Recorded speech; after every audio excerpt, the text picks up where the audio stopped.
Welcome once again to New Focused Approach to Mathematics Basic 8. This is the revised edition, and in this video we are looking at equality of vectors or equal vectors. This lesson can be found in page 232.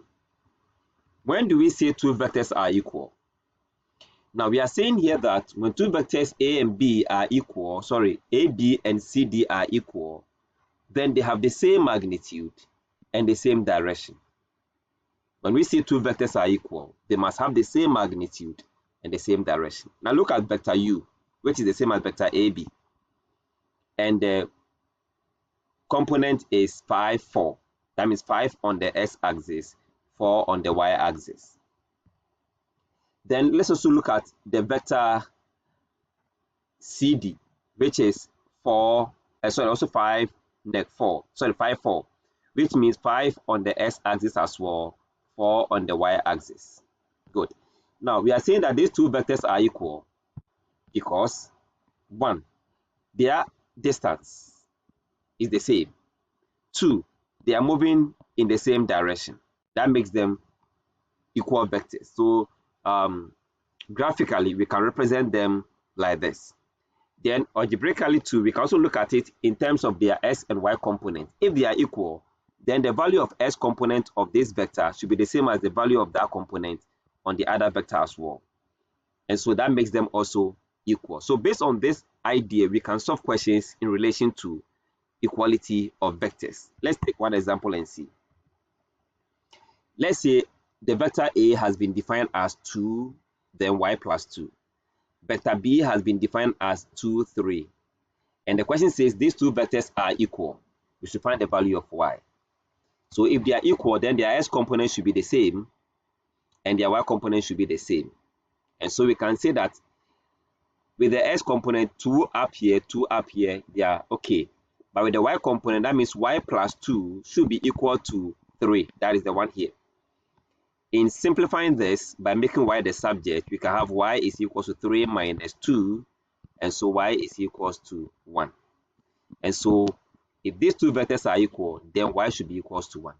And that is true because if you add 1 to the 1 to the 2 here, we get the same as the 3 as we see here. Let's try another example.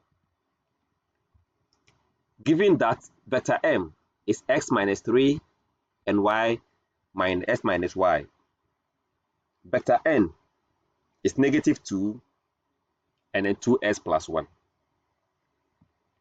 The question says that m and n are equal.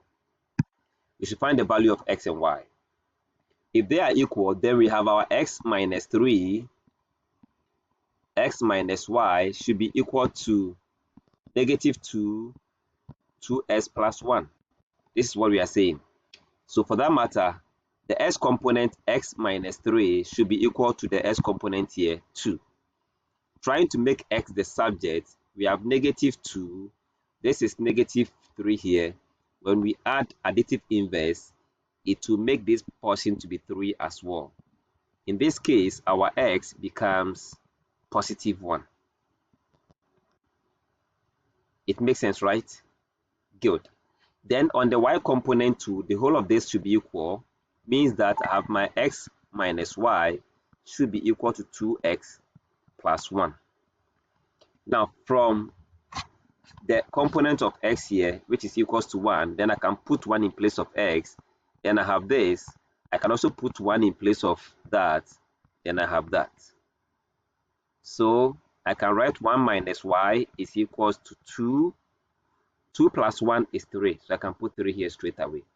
Because 2 times 1 is 2 plus 1 is 3.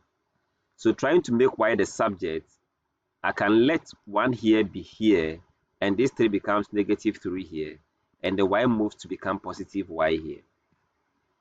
Therefore, I can have my y to be 1 minus 3 will give us negative 2. And so, whilst my x is 1, my y is negative 2.